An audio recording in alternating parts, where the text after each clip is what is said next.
¿Qué tal?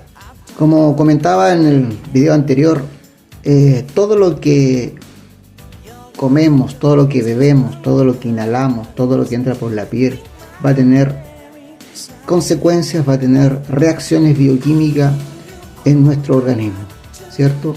Todo lo que entra a nuestro cuerpo va a determinar si uno se proyecta a futuro con una buena salud orgánica, fisiológica, bioquímica, metabólica, ¿cierto? O con una mala salud en esos aspectos. Sin considerar el área mental, el área emocional, ¿cierto? Que también es muy importante, el área espiritual, el área del desprendimiento hacia afuera, ¿cierto?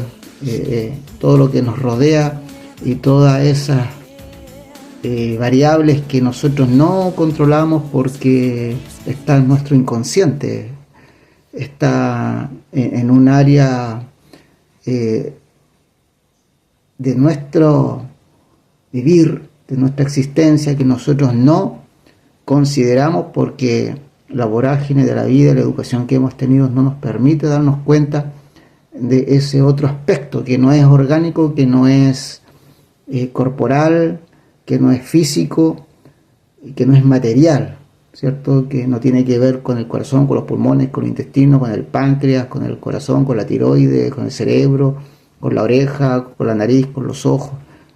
Esa área que nosotros generalmente no conocemos porque no se nos enseña, nuestra cultura occidental, ¿cierto? No se preocupa de ese aspecto como sí lo hacen las culturas orientales, ¿cierto? Por lo tanto, cuando hablamos de salud, ¿cierto?, humana, tenemos que considerar que está ese aspecto, digamos, hay tres aspectos: un aspecto que es corporal, ¿cierto?, que es material, que tiene que ver con lo orgánico, con lo fisiológico, con lo bioquímico, etcétera, y un aspecto que es mental y emocional, ¿cierto?, y un aspecto que es netamente espiritual. Al considerar esos tres elementos, podríamos, o cada uno puede darse cuenta que en qué nivel está para poder determinar si su estado, su existencial, por decirlo de alguna manera, se encuentra óptimo o no se encuentra óptimo. Cada uno y cada una, independientemente de la edad que tenga, obviamente desde que comienza a tener conciencia, una conciencia en tiempo presente, una conciencia local, ¿cierto?, en el momento. Me imagino que un niño de 10 años, 11, 12, puede empezar a desarrollar o puede empezar a darse cuenta, que tiene que ver con la conciencia que estoy hablando, esa conciencia local del tiempo presente. Puede empezar a darse cuenta, puede empezar a tener conciencia. A lo mejor tiene un poquito más de conciencia un niño que tiene 13, 14, 15 años, ¿cierto? Y de ahí para adelante, obviamente, el darse cuenta, el tomar conciencia de los actos que se tienen, de los pensamientos que se tienen, de las emociones que se sienten, es más factible, ¿ya? A partir de esa edad. Y para qué decir una persona adulta sí se da cuenta. Tiene que ser muy vacía su educación previa, su formación previa, para que no se dé cuenta, para que no tome conciencia de los actos que está teniendo. Por lo tanto, el considerar el hecho de que un niño o una niña que tiene 12, 13, 14 y de ahí hacia adelante tenga un mínimo de conciencia de su presente, de su realidad, de su tiempo actual, de los actos que tiene, de su comportamiento, puede también darse cuenta de qué es lo que él está haciendo bien y qué es lo que le está haciendo mal en cada una de esas áreas. En esas áreas corporal, ¿cierto?, orgánica, que se ve afectada por múltiples factores, como decía al principio, todo lo que uno come, bebe, inhala, y todo lo que entra por la piel.